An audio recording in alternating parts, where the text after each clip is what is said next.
demonstrating how to correctly use the VetPen to administer insulin to your diabetic pet. So this is the VetPen. The lid comes off. You have a small cartridge in there which contains your insulin. There's some numbers down the side here which just correspond to how many international units are left in the cartridge. And there's a dial at the bottom with the numbers on. The numbers will indicate how many international units you're given. So if the vet asks you to start on 1 international unit twice a day, then you're going to be delivering 1. So you just turn the pen to the 1. It's important to always turn that dial clockwise, not anti-clockwise. If you turn it anti-clockwise, it can break the pen. So when it comes to administering the insulin, I'll show you first with a pen that's set up and ready for use, and then I'll show you how to prime it after. So when it's all set up for use, you'll have your pen. You keep it in the fridge when you're not using the pen, with the lid on ideally. So just bring it out of the fridge. You need to pop a needle on the end. These are double caps, so you just take one piece of paper off the bottom. Be careful because there is a needle that sticks out of that side. And then you just push it onto the top of the pen and you're turning anti-clockwise. You then need to remove the cap, and you'll notice it's double capped. And when you get to that stage, it's ready for use. So what you'll need to do is remove the safety cap. You'll see that the needle is exposed.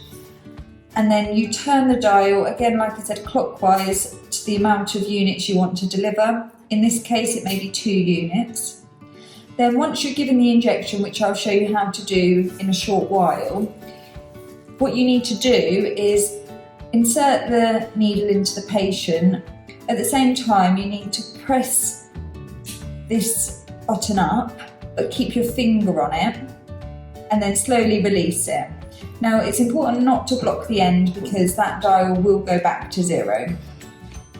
Once you've administered the insulin, you'll then need to remove the needle. You have a special device for removing this needle. And all you do is be careful not to stab yourself, but you push it onto the top of the needle. Just twist it off. And then there's a button on the top for you to be able to eject the needle without actually touching it with your hand. Now, you will be provided with a sharps container, and that will allow you to just get the needle straight into the top so you don't have to touch it. The sharp container will give you one. It will last for ages because the needles are only small, but just to make you aware, if you close the top completely, you can't open it again. It's a safety device, so just keep it half open and keep it in an area of the house that's safe, that no one can get to it. Once it's full, and there's a line on there to tell you how full it is, you'll just need to bring it back to the vets and we can incinerate it for you. I'm now going to show you how to prime a pen before use. So each cartridge will deliver 88 international units. So if you're on a large amount of insulin, then you'll probably go through more than 1 cartridge in a month. However, if you're on a very small amount of insulin, it may last longer than a month, but you must discard it after 28 days. So it's not licensed for use after that period. So even if it means wasting some of the insulin, you will need to discard it. So in order to change the cartridge, you just unscrew the top part of the pen. You'll notice that the plunger is pushed right up, and the reason that is because it obviously is pushing the insulin out when you're using the pen during the month. So the first thing you need to do is manually screw this down, and this is clockwise.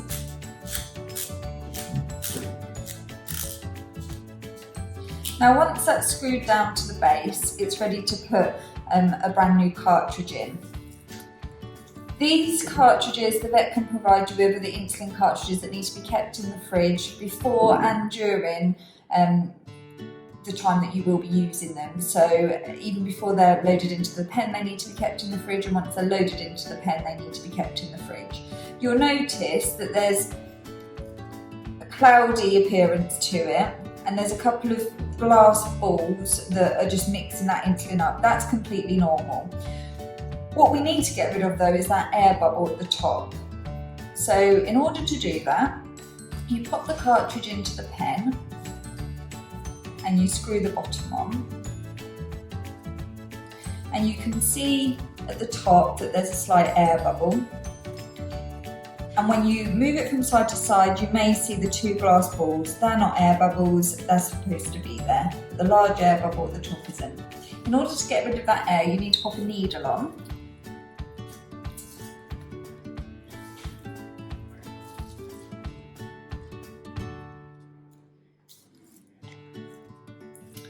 Once that needle's in place, you just need to push that air out. So you need to just turn the dial, it doesn't matter what number you turn it to, and keep pushing up with the plunger.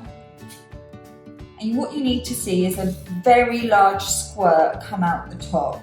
So a few bubbles isn't sufficient. A way you can check whether all the air is out is just by inverting the pen slightly to see if you can see air at the top, and I'm happy that all the air is now out of that cartridge. Now you only have to remove the air from the cartridge every time you insert a new cartridge, which will be either every 28 days or less than that if you're on more insulin. Now that pen is ready to go for the month or for however long you're using it for. I'm now going to demonstrate how to administer the insulin via the VetPen. The most common area that we inject the patient is usually the back of the neck, the scruff. The reason we use that area is just because there's more loose skin around there. You can change locations and go further back, just because when you're giving injections twice a day, especially initially before the skin starts to toughen, it can be a little bit sore around that area for them. So make sure you do the injections 12 hours apart, ideally, twice a day, similar times, morning and evening. Try and pick a time when the animal's relaxed and you're able to administer the injection without causing too much stress. If you've got somebody in the house to help restrain, that's always a good idea as well. So what you need to do is just position the animal.